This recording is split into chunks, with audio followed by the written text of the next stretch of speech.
वृंदावन विहारी लाल की जय। राधा रानी की जय। श्री गुरुदेव भगवान की जय। श्री राधे राधे। भक्ति प्रश्नोत्तरी कार्यक्रम प्रारंभ किया जा रहा है। आइए हम भक्ति संबंधित प्रश्नों को श्रवण करें। श्री राधे राधे गुरु जी, आपके श्री चरणों में कोटि कोटि दंडवत प्रणाम। दिल्ली से हैं, इनका प्रश्न है, सुख भोग की इच्छा ही क्यों होती है? कामना एवं ममता हमारे भीतर है या नहीं, इसका पता कैसे करें? सुख भोग की इच्छा इसलिए होती है कि शरीर में स्थित है, शरीर में ही अपने को देखते हैं, वही अनुभव होता है, इसलिए उसी की सीमा के अंतर्गत विचार भी रहता है। अब यदि हम भगवान के चिंतन में हों तब शरीर का अध्यास धीरे धीरे कम होता है। अब शरीर का अध्यास बना हुआ है तो शरीर के सुख भोग का मन होता ही रहेगा। आगे क्या प्रश्न है इनका? शरीर कामना एवं ममता हमारे भीतर है, इसका पता कैसे करें? है या कामना एवं ममता ममता हमारे भीतर है या भीतर नहीं, कैसे पता करें? ये पता है ही। कामना मतलब कभी संतुष्टि नहीं हुई। कामना का मतलब हुआ और चाहिए और चाहिए, चाहिए वो चाहिए, अनलिमिटेड डिजायर्स, तो यही कामना। और सुख कामना और ममता, ममता का मतलब ये मेरा है, ये मेरा है, मेरा है, ये मेरा है। मेरापन भगवान से जब तक नहीं होता है तब तक दुनिया से ही मेरापन बढ़ता चला जाता है। तो ये तो जीव का तब तक स्वभाव रहता है जब तक वो ईश्वर से अपना संबंध नहीं मान लेता है। तो कामना और ममता है हमेशा बढ़ती रहती, यही जो ज्ञान को ढके रहता है। भगवान ने तीसरे अध्याय में गीता जी में कहा है कि ज्ञान को ढकने की क्या चीज है? कामना। कामना से ही ज्ञान ढका रहता है। यदि कामनाओं से मुक्ति मिल जाए तो ज्ञान प्रकट होना शुरू हो जाता है। तो इसके लिए संतोष चाहिए। बिनु संतोष न काम न साही, मानस में लिखा हुआ, बिनु संतोष न काम न साही, काम अछत सुख सपने हो नाही। जब तक कामना रहेगी तब तक सुख स्वप्न में भी सच्चा नहीं मिल सकता है, और कामना बिना संतोष के शांत नहीं होती, क्योंकि मन में कामना घुसी हुई है ना, वस्तुओं की सीमा से नहीं, वो सीमा ही नहीं उसके पास। अब संतोष आ गया तो थोड़े में ही खुश रहता है वो, और नहीं तो कितना ही हो जाए कभी भी उसको खुशी नहीं हो सकती, और चाहिए और चाहिए। अभी भगवान को भूला रहता है। राधे राधे। राकेश जी लखनऊ से, इनका प्रश्न है, प्रभु भक्ति की परिभाषा क्या है? उसकी क्या योग्यताएं हैं तथा उसमें कौन कौन से गुण होते हैं? भक्ति का सीधा अर्थ है भगवान से प्रेम होना। अब भगवान से प्रेम, हाँ, भगवान से प्रेम जब तक नहीं है तब तक भक्ति नहीं है। साधन भक्ति है, लेकिन जो शुद्ध भक्ति है जिसे प्रेमा भक्ति कहा जाता है वो नहीं है। और जैसे हमने एक माला फेर लिया, आप कहते हैं भक्ति करते हैं। भक्ति कहाँ करते? भक्ति तो रात दिन भगवान के अलावा दूसरा कुछ अच्छा ही नहीं लगेगा। शिव जी ने यही कहा है कि भक्ति के अलावा और कुछ अच्छा नहीं लगता है जो भक्त होता है। उमा राम स्वभाव जेहि जाना, ताहि भजन तजि भाव न आना। भगवान की भक्ति अर्थात भगवान से प्रेम, इसके अलावा कुछ अच्छा नहीं लगता। जिसने प्रभु को थोड़ा सा भी समझा है, कृपालुता के उनके स्वभाव को, हम उनसे कितना ज़्यादा उनका प्रेम है, हमारा तो नहीं हो रहा है, लेकिन भगवान जैसे कोई नालायक बच्चे को भी बाप प्रेम करता है, माता पिता नालायक बच्चे को से भी प्रेम करते हैं। ऐसे ही भगवान हमसे प्रेम करते हैं।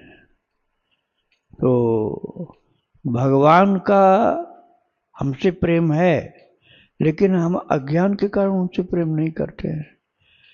यही हमारे अंदर कमी, इसी को कहा जाता है अभक्त होना। सब कुछ उनसे मिले तब भी अभक्त बने रहते हैं। तो उसका ज्ञान सत्संग से ही होता है। बिनु सत्संग विवेक न होई, राम कृपा बिनु सुलभ न सोई। भगवान की कृपा है, सत्संग मिलता है तो कृपा हो रही है, और उसी से विवेक होगा, अर्थात सही समझ होगी। राधे राधे। सचिन कश्यप जी, इनका प्रश्न है, नाम जप की महिमा क्या है, और अगर नाम जप की इतनी महिमा है तो सब लोग नाम जप क्यों नहीं कर पाते? सब लोग क्या, थोड़े लोग भी जल्दी से करने वाले नहीं मिलेंगे, सब कहाँ से करेंगे। नाम जप की कितनी महिमा उसकी सीमा बता रहा हूँ। तुलसीदास जी महाराज महान ज्ञानी, महान नाम जापक, महान भगवत भक्त, उन्होंने क्या कहा, उन्होंने आखिरी सीमा बताई नाम महिमा की। आखिरी सीमा क्या, कहूँ कहाँ लगी नाम बड़ाई, रामन सकहीं नाम गुण गाई। तुलसीदास जी महाराज ने कहा कि कहाँ तक नाम की बड़ाई हम और महिमा बता पाएंगे। मैं तो एक मनुष्य हूँ, राम न सकहीं नाम गुण गाई। भगवान भी अपने नाम की महिमा पूरी पूरी बता नहीं पाएंगे। सुनने वाला थक जाएगा सुनते सुनते, और बताने वाला थक जाएगा, लेकिन महिमा समाप्त नहीं होगी। अब क्यों नहीं करते हैं लोग? क्योंकि उस महिमा को विश्वास नहीं करते, विश्वास नहीं करते हैं। सब चीज पर विश्वास होगा, संसार की चीज पर विश्वास होगा, भगवान पर विश्वास नहीं होता, इसलिए नहीं करते हैं जब। राधे राधे। 1 करोड़ नाम जप की क्या महिमा है? वो सबके लिए एक जैसा नहीं होता है, सबके लिए एक जैसा नहीं होता, पात्र भेद से होता है। जैसे एक साफ सुथरा कपड़ा आपके पास है, अब उसको धोने के लिए कितना साबुन चाहिए? नाम मात्र हाथ में साबुन लगाओ, उसी से कपड़ा साफ हो जाएगा, क्योंकि पहले से ही साफ है।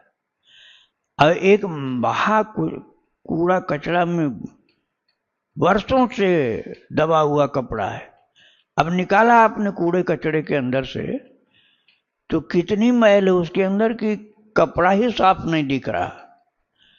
तो उसके लिए कितना साबुन चाहिए? बहुत ज़्यादा साबुन चाहिए, बड़ी मेहनत करनी पड़ेगी। तो ऐसे ही पात्र भेद से नाम की महिमा, जैसे आपने 1 करोड़ कहा, इन्होंने 1 करोड़ नाम जप। अब आपके पास यदि निर्मलता है, मन की सरलता है, शुद्धता पवित्रता है अंदर से, तो 1 करोड़ नाम जप से उद्धार हो जाएगा। और यदि महापाप का घर है, पापों का पहाड़ है आपके पास, तो 1 करोड़ नाम जप से आपके अंदर श्रद्धा का भी उदय होना मुश्किल है। व्यर्थ तो नहीं जाएगा, लेकिन आप कहोगे कुछ होता नहीं, हमने जप के देख लिया, कुछ होता नहीं, हमने जप करके देख लिया, कुछ नहीं होता, ऐसे बोलोगे फिर आप। राधे राधे। रविराज यादव जी हैं गुरुग्राम से, इनका प्रश्न है, गुरुजी मैं आपके दिए हुए शरणागति मंत्र का 12 माला जप नित्य करता हूँ। अभी रामनवमी को ही आपने मुझ पर कृपा करी है। गुरुजी 6-7 माला जप ही कर पाता हूँ, फिर सुखासन में बैठने में कष्ट होने लगता है। ना चाहते हुए भी आसन से उठना पड़ता है, फिर चलते फिरते हुए कमरे में ही एक माला जपने के बाद फिर से आसन पर बैठ जाता हूँ। गुरुजी, ऐसा करने के बाद मन की एकाग्रता नहीं बनती। गुरुदेव, क्या मैं साथ साथ माला सुबह शाम को जप सकता हूँ? ऐसा करने के लिए आपकी आज्ञा चाहता हूँ। क्या मुझे शाम को भी स्नान करना चाहिए या हाथ पैर धोकर ही जप कर सकता हूँ? 12 माला जपने में मुझे लगभग 1.25 घंटे लगता है, तो क्या यह समय ठीक है? समय ठीक है,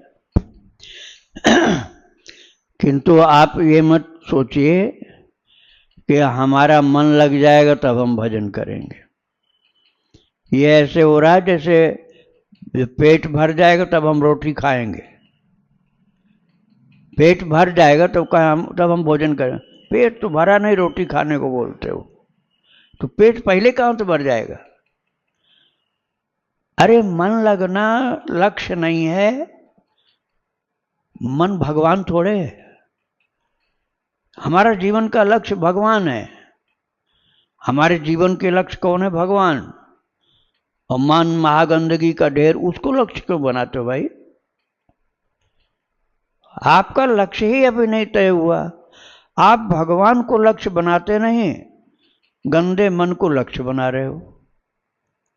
आप भगवान में जुटो, मन के चक्कर में मत पड़ो। रात दिन भजन करो, भूल जाओ कि हमारा मन कैसा है, फिर आपको लाभ ज्यादा मिलेगा। बार बार बार बार मन का ख्याल करोगे तो भगवान की जगह मन का ही ख्याल करते रहोगे। भगवान की भक्ति नहीं, मन की भक्ति होती रहेगी फिर। इसलिए भगवान की भक्ति करो। मन का कार्य नरक में ले जाने वाला है, इसलिए उसके साथ ही मत बनो। राधे राधे। शिल्पा जी मुंबई से, इनका प्रश्न है, महाराज जी, मुझे इस साल आषाढ़ी एकादशी की वारी में चल के जाने के लिए एक पंडरीनाथ की भक्ता ने पूरा वारी का शेड्यूल मैसेज किया है। यह डिंडी यात्रा आनंदी से पंढरपुर तक 18 दिनों की है। गुरुदेव भगवान, मेरा प्रश्न ये है कि क्या यह डिंडी यात्रा चल के क्यों की जाती है, और अगर हम ट्रेन से पंढरपुर जा सकते हैं तो क्या चल के जाना जरूरी है?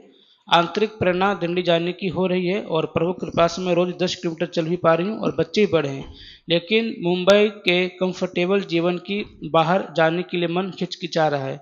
तो क्या मैं वो डिंडी यात्रा को पूर्ण कर पाऊंगी? गुरुदेव कृपा करके आप मार्गदर्शन करें। ये तपस्या है। परिक्रमा करना, यात्रा पैदल करना, ये तपस्या है। और तपस्या को जितना अधिक कठिनाई के साथ करोगे उतना ही जिंदगी भर याद रहेगी। ऐसी तपस्या हमने किया था। और रेल से तो रोजाना यात्रा करते रहते, ये कोई तपस्या है? रेल से तुम चले जाओगे, ये कोई तपस्या थोड़े है, ये तो मौज मस्ती है। तपस्या का मतलब पैदल चलो, नंगे पैर चलो, भगवान का नाम गाते हुए चलो, और जैसा जो मिल जाए रूखा सूखा वही खा करके संतुष्ट हो जाओ। तपस्या करोगे तभी तो कुछ मिलेगा, बिना तपस्या कर क्या मिलेगा? राधे राधे। मनु सिंह जी गुड़गांव से, इनका प्रश्न है, गुरुदेव, मैं कुछ साल पहले विदेश गई थी। वहाँ के लोगों का खाना ज़्यादातर अभक्ष पदार्थ होते हैं, तो उनको देखकर मेरे मन में आया, यह अज्ञान के कारण ऐसा खाना खाते हैं, इनका कल्याण कैसे होगा? मनुष्य जन्म इनका व्यर्थ हो जाएगा। तो क्या गुरुदेव, अज्ञान के कारण ऐसा भोजन करने का दोष उनको निम्न योनि में ले जाएगा, या उनको इसका दोष नहीं लगेगा क्योंकि उनको ज्ञान ही नहीं है? मेरे मन में अक्सर यह ख्याल आता है तो मन में दुविधा सी होती है कि बड़े भाग्य से मनुष्य तन पावा। मनुष्य बनने के बाद भी यह लोग प्रभु की कृपा से वंचित रह जाएंगे। इनकी आगे की गति क्या होगी? उनकी छोड़ो, पहले अपनी ठीक करो। आप कौन सी जगह पर पहुंचे हो अपना देखो, अपना सुधार करो, अपने को श्रेष्ठ बनाओ। उनके ऊपर आपके मन में दया आ रही है तो अच्छा है, लेकिन जिस दिन कोई विशेष कृपा शक्ति संपन्न संत की प्राप्ति हो जाएगी, एकदम सुधरेंगे वो। अभी तो बहुत पीछे हैं, आप उनसे बहुत आगे हैं, लेकिन किस समय सुधार उनका हो जाए, भगवान की कृपा होगी तो संत मिल जाएंगे। जैसे इस्कॉन वाले महाराज जी प्रभुपाद जी पहुंच गए तो गंदगी में रहने वाले, खराब चीज खाने वाले लोग सुधर गए, भक्ति में लग गए। ऐसे ही संत जब मिल जाते हैं तो जीवन सुधर जाता है। वो कार्य आपको भगवान पर छोड़ देना चाहिए। उनके सुधार का कार्य भगवान का है, भगवान ही किसी के द्वारा कराएंगे। अपना सुधार करो, अपनी भक्ति बढ़ाओ, दूसरे की बात बाद में सोचो, पहले अपना शुद्ध हो जाओ। राधे राधे। किरण जी, इनका प्रश्न है, गुरुजी मैं युगल महामंत्र जपती हूँ पर दीक्षा नहीं हुई है। मेरे लंग्स डैमेज हो गए हैं तो बोल बोल करके युगल महामंत्र कम होता है, बहुत धीरे धीरे कर पाती हूँ। ऐसे में ज़्यादा नाम नहीं हो पाता है गुरुजी। मैं 1 लाख नाम जप कैसे हो एक दिन में, कृपया मार्गदर्शन करें। और मैं गौ सेवा में हर एकादशी को देना चाहती हूँ। कृपया बताएं कि एक टाइम का गौ ग्रास के लिए कितनी सेवा देनी होती है। मैं बेंगलोर में रहती हूँ और वहीं से कहीं कहीं आना जाना नहीं हो पाता लंग्स खराब होने के कारण। तो गुरुजी मैं दीक्षा कैसे लूँ? बेंगलोर से बाहर मौसम सूट भी नहीं करता है मुझे, वृंदावन जाना नहीं हो पाता है। कहाँ रहते हैं? बेंगलोर में। बंगलौर में। हाँ, तो इसका मुझे बहुत दुख है। यहाँ गौ सेवा दे पाती हूँ, ठाकुर जी जब ठीक होंगे तो सेवा बन जाती है तो करती हूँ। भक्तमाल पढ़ती हूँ, रोज भागवत भी पढ़ती हूँ, नाम लेखन भी करती हूँ और युगल महामंत्र भी लिखती हूँ। तो इनका मुख्य प्रश्न है गुरु जी कि 1 लाख नाम जप कैसे हो और गौ सेवा में कितना खर्च होता है एक दिन का? गौ सेवा आपकी सामर्थ्य के अनुसार ही आपको करनी है। भगवान ने जितनी सामर्थ्य दी है उतना खर्चा करो। अब सबके लिए एक जैसा नहीं हो सकता ना, कोई तो एक रोटी गाय को खिलाता है और कोई हजारों गाय को खिलाता है भोजन। तो एक रोटी वाले को कहा जाए कि तुम 5 गायों के इंतजाम करो तो कहाँ से कर देगा वो? अब जिसके पास सामर्थ्य है, श्रद्धा है, वो कर रहे हैं। आपसे जितना बन जाए उतना करो। और 1 लाख नाम जपना बहुत पहाड़ नहीं है, लेकिन आप करना नहीं चाहते हो तो कहाँ से हो जाएगा? अपने आप हो जाएगा। आप आ जाओ मेरे पास, मैं एक दिन में करवा के दिखा दूंगा। वो कहीं आ जा नहीं पाते, लंग्स खराब है गुरुजी बता रहे हैं। हाँ, तो फिर हम बता रहे हैं आपको कैसे करना है। हरे राम राम राम हरे हरे, हरे कृष्ण कृष्ण कृष्ण हरे हरे। 4 सेकंड में हुआ है। कितने नाम? 16 नाम। तो 1 सेकंड में 4 नाम हो गए। इस प्रकार से आप गिनती करके करो तो आपका 7 घंटे में 1 लाख नाम जप हो जाएगा। अब इसको फिर से सुन लेना और घड़ी लेके बैठ कर करके देख लेना। राधे राधे। इनका इसमें गुरुजी एक और प्रश्न था कि कहीं आ जा नहीं पाती लंग्स खराब होने के कारण, तो ये दीक्षा कैसे लें? वृंदावन आ नहीं सकती, दीक्षा कैसे लें? बिना दीक्षा के ही नाम जप करो, बिल्कुल इसमें कोई संशय नहीं। कल्याण होगा, भरपूर कल्याण होगा। लेकिन जप करने के लिए तो तुल जाओ तब तो होगा।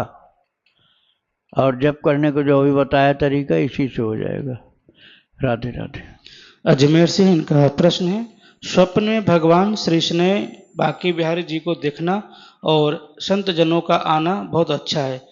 क्या हमें समझना चाहिए कि हमारे पाप नष्ट हो रहे हैं? हाँ, बिल्कुल ही। पवित्रता जैसे जैसे आती है वैसे वैसे ही ईश्वर संबंधी स्वप्न दिखलाई पड़ता है। और इसके लिए भक्त चरित बहुत कल्याण करता है।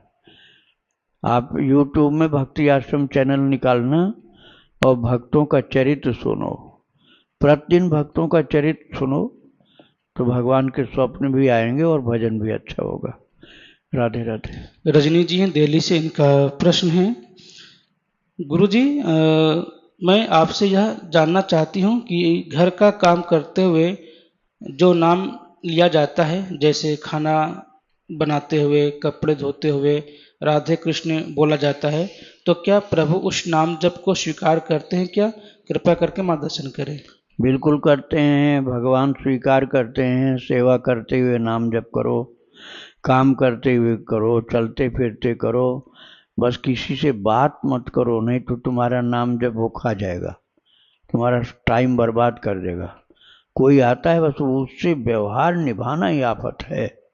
आप यदि व्यवहार निभाने लग गए तो वो नाश कर देगा तुम्हारा सारा समय, और उससे हमारी बनी रहे, वो नाराज न हो जाए, व्यवहार हमारा बिगड़ न जाए, इसके चक्कर में भजन भी छूटता है और समय भी बर्बाद होता है। इसलिए हाथ जोड़ करके उनसे माफ़ी मांग लेना चाहिए कि भैया मैं समय भी नहीं दे पाऊंगा, आप जाकर दूसरी जगह किसी से बात करो। एकदम इस विषय में कड़ाई रखोगे तब जब कर सकोगे, नहीं तो नहीं कर पाओगे। राधे राधे। इनका दूसरा प्रश्न है, गुरुजी मेरे पास लड्डू गोपाल जी की सेवा है और मैं उनको स्नान कराने के बाद चंदन का तिलक लगाती हूँ। उसके बाद उसी तिलक बचे हुए तिलक को अपने मस्तक पर लगा लेती हूँ। पर गुरुजी मेरी मम्मी बोलती हैं कि सुहागन महिला को चंदन नहीं लगाना चाहिए, तो अब ऐसे में मैं क्या करूँ? सुहागन महिला को और ज़्यादा लगाना चाहिए कि सुहाग बना रहे।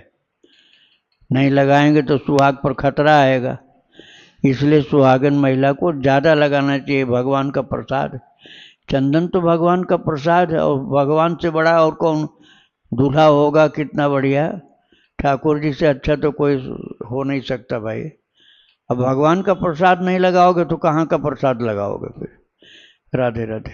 राजेश्वरी जी है मुंबई से, इनका प्रश्न है, शिवराज जी जिन्होंने श्री बंका जी महाराज की सेवा की, क्या वे अभी हैं और कहाँ हैं, कृपया बताएं। हाँ, शिवराज जी आपको मिल जाएंगे गीता वाटिका में, गोरखपुर। अभी 3-4 साल पहले जब बंका जी थे तो सेवा में थे, आपको गीता वाटिका जाने पर मिल जाएंगे। आप वो चरित्र जो सुने हैं वहाँ उनको बता देना कि भैया ये शिवराज जी जो पकड़ करके खड़ा किए थे बंका जी को, जब हनुमान जी दर्शन दे रहे थे, और शिवराज जी ने उस जगह पर पाठ किया था मानस का अखंड पाठ, उनका दर्शन करना, तो आपको मिल जाएंगे, वहीं पर मिल जाएंगे। राधे राधे। गुरुजी मैं कल सत्संग सुन रही थी और बहुत से एपिसोड देखे हैं, रोज सुनती रहती हूँ। दोपहर को हल्का हल्का काम करते हुए नाम जप नहीं होता है, तभी लेखन भी नहीं हो पा रहा है किसी कारणवश, और एक नाम स्थिर नहीं ले पा रही हूँ। कभी रामकृष्ण हरि, कभी पांडुरंग हरि, कभी सीताराम, कभी हरे राम, कभी राम राम। तो ऐसा मतलब कंटिन्यू नहीं हो पा रहा है, ना ऐसा कुछ दिख रहा है, तो इसमें मैं बिल्कुल फेल हो जा रही हूँ। गुरुजी कुछ कृपा करें और आशीर्वाद दें कि मैं मेरा खूब नाम जप हो। ऑपरेशन करना है, थोड़ा वेट कर रहे हैं, किसी कारण से ईश्वर की बहुत कृपा है मुझे गुरुजी मिले। ठीक है, आप भक्त चरित सुनिए तो आपका नाम जप बढ़ेगा। राधे राधे। श्री राधे। प्रभु एक्चुअली सियाराम मैं सब जगह जाने हैं, heard from Tulsidas ji. So like सब में भगवान को देखना बहुत मुश्किल होता है, तो इसमें कैसे देखना है सब में भगवान, दुष्ट लोगों में भी भगवान कैसे देखना है? बात यह है ना कि दुष्ट लोग जो हैं वो भगवान को मानते ही नहीं, ठीक है, तो उनके अंदर भगवान का तेज सोया रहता है, सुप्त। सोते हुए आदमी को तुम कितना ही चारों तरफ से मिठाई रख दो, उसका पेट भरेगा नहीं। तुम उसके नाक के पास, पीठ के पास, मुंह के पास भोजन का भंडार रख दो, तभी पेट नहीं भरेगा। जगह वो मुंह में डाले खाए तब तो पेट भरेगा। तो सो रहा है वो, तो ऐसे ही नास्तिक आदमी सो रहा है, उसको तो तब जागृत होती है, जागृति तब होती है जब कोई जगा हुआ उसके ऊपर कृपा करे, अर्थात जो अच्छा साधक है वो उसको प्राप्त हो, तब उसके अंदर भगवान की शक्ति प्रकट होना शुरू होगी। अब वो एक दिन में वो कोई महापुरुष तो हो नहीं जाएगा, तो दिखलाई नहीं पड़ता है हमको, अपनी समझ से इसको बात को जानने को। सो रहा है लेकिन भगवान अंदर हैं, मरा नहीं है, वो जिंदा ही तो है। वो तो जिंदा है तो इसका मतलब भगवान उसके अंदर हैं, लेकिन उसने अपने अहंकार को पाला है, विवेक को दूर किया है, इसलिए वो आध्यात्मिक दृष्टि से इतना मंद हो चुका है कि सो रहा है वो। तो उसको प्रणाम मन ही मन करो। अब कहीं तुमने उसको प्रणाम किया और वो घनघोर नास्तिक है तो वो अस्वीकार कर देगा, इसलिए मन ही मन प्रणाम करना चाहिए। और ये समझना चाहिए कि इसके अंदर भी भगवान है। जो भगवान हमारे अंदर वो भगवान उसके अंदर। लेकिन वही भगवान किसी भक्त के अंदर अपनी संपूर्ण कृपा के द्वारा प्रकट दिखलाई पड़ते हैं, वहां जागृत हैं, और एक दूसरा उसके अंदर सो रहे हैं। तो ये अंतर है। भगवान तो सबके अंदर है, लेकिन भगवान देखते हैं कि ये कितना हमको चाहता है। जितना तुम चाहोगे उतना ही बढ़ते चले जाओगे, उतना ही दैवी शक्ति आती जाएगी। हमारी चाह मंद हुई तो फिर संसार की चाह बढ़ जाएगी। ठाकुर जी की चाह जहाँ मंद हुई, बस भोगों की चाह बढ़ती चली जाएगी। राधे राधे। दीक्षा लेना जरूरी है या दीक्षा लेना तब जरूरी होगा जब दीक्षा के बिना जीना मुश्किल लगे। भोजन अभी तुमसे कहा जाए भोजन करना जरूरी है, भोजन किए बिना रहा नहीं जा रहा, आप पूछ रहे हैं करना जरूरी है। अभी तुमसे कहा जाए कि क्या भोजन करना जरूरी है, कहोगे भूख के मारे मरे जा रहे हैं, और आप कह रहे हैं भोजन करना क्या जरूरी है। ऐसे ही जब भूख लगेगी सत्संग की, तब गुरु की आवश्यकता पड़ेगी। ऐसे कहोगे बेकार की बात कर रहे हो आप। राधे राधे। महाराज जी, राधा रानी की कृपा से मन ने स्वीकार कर लिया कि मुझे सांसारिक किसी भी वस्तु की आवश्यकता नहीं है। क्या आवश्यकता नहीं? राधा रानी की कृपा से हाँ। मन ने स्वीकार कर लिया कि मुझे किसी भी सांसारिक वस्तु, रोटी कपड़ा मकान संबंध, किसी भी वस्तु की आवश्यकता नहीं है। जब मन ने ये स्वीकार कर लिया तो कलयुग की माया इतनी प्रबल है कि वो कहीं अड़चन डाल रही है कि नहीं आवश्यकता तो है, तो इसका क्या किया जाए?